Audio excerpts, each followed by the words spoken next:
মালদার গাজল থানার অন্তর্গত আলাল অঞ্চলের মুড়িয়াকুণ্ডু এলাকায় অবৈধভাবে মাটি তোলাকে কেন্দ্র করে চরম ভোগান্তির শিকার হচ্ছেন সাধারণ মানুষ।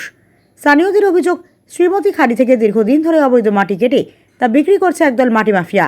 এই মাটি বোঝাই গাড়ি লাগাতার যাতায়াতের ফলে 31 নম্বর জাতীয় সড়কের একটি অংশ কার্যত কাদায় পরিণত হয়েছে। বিশেষ করে বৃষ্টির পর পরিস্থিতি আরও খারাপ হয়ে পড়ে। রাস্তা অত্যন্ত পিচ্ছিল হয়ে যাওয়ায় গত কয়েকদিনে অন্তত 6 থেকে 7 জন মোটরসাইকেল আরোহী দুর্ঘটনার শিকার হয়েছেন বলে দাবি স্থানীয়দের। এতে বেশ কয়েকজন আহত হন। এই ঘটনায় ক্ষোভে ফেটে পড়েন এলাকাবাসী ও পথচারীরা। তারা রাস্তা অবরোধ করে বিক্ষোভ দেখাতে শুরু করেন। খবর পেয়ে ঘটনাস্থলে পৌঁছয় গাজল থানার পুলিশ পরিস্থিতি নিয়ন্ত্রণে আনে এবং প্রয়োজনীয় ব্যবস্থা নেওয়ার আশ্বাস দিলে অবরোধ তুলে নেন বিক্ষোভকারীরা। বৃহস্পতিবার বিকেল প্রায় 4টে নাগাদ জানা গিয়েছে পরিস্থিতি কিছুটা স্বাভাবিক হলেও স্থানীয়দের কটাক্ষ, মাটি মাফিয়াদের দৌড়াতে জাতীয় সড়ক এখন যেন কাদার মাঠে পরিণত হয়েছে।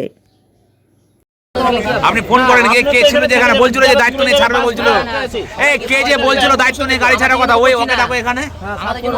একটু আগে যে বলছিল আমি দায়িত্ব নিচ্ছি, কে যে বলছিল ওকে ডাকো। এই যে আপনি এখানে দেখছেন যেভাবে রাস্তা পিছলিয়েছে, মানে মাটি কেটেছে রাস্তার, এই শ্রীমতী খাড়ি থেকে প্রচুর মাটি এখান থেকে ট্রাক্টর চলছে এবং এমন অবস্থা মানুষ হাঁটতে পারছে না। এই যে হালকা বৃষ্টি হয়েছে, কাদা হয়েছিল কোথায়? এনএচের উপরে। এটা হচ্ছে মুড়িয়াকুণ্ডু, আপনার হচ্ছে 81 নম্বর।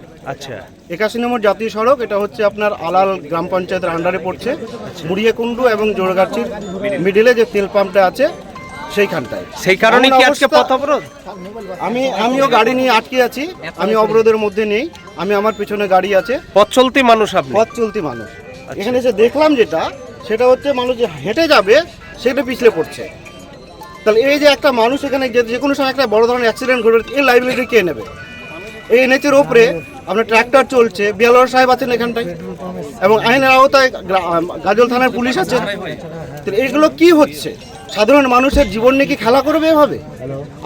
আপনি আমার যে ভিডিওটা করছেন, আপনি একবার দেখে নেন, এখানে রেকর্ডিংটা করে দেখেন কি পরিস্থিতি আছে।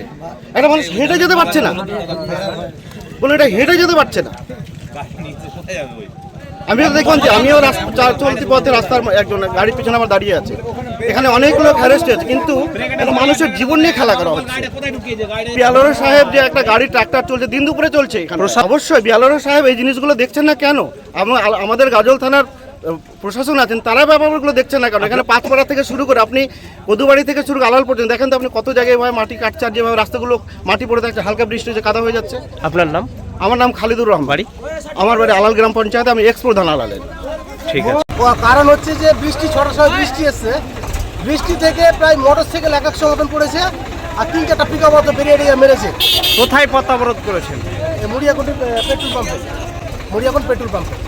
আচ্ছা, আমাদের লোকের সুবিধার জন্যই গাড়িটা 8 টাকা যে রাস্তা যেন পরিষ্কার হোক, আমাদের এটা দাবি। আর কোনো দাবি কে বা কারা কাটছে এই মাটিটা কাটছে, অথচ না, জি এখান থেকে মাটি অথচ বাইকেরা পড়ছে, হসপিটাল পাঠাচ্ছি, পড়ছে 100 বাইক উঠাচ্ছি আজকে। তারপরে আমিও নিজে পড়েছি, নিজে পড়ার পরেও এখান থেকে তখন বললাম 2-4টা ছেলেকে ডেকে বললাম যে রাস্তাটা ঘেরার ব্যবস্থা করো, যে রাস্তাটা। আপনার বাড়ি কোথায়?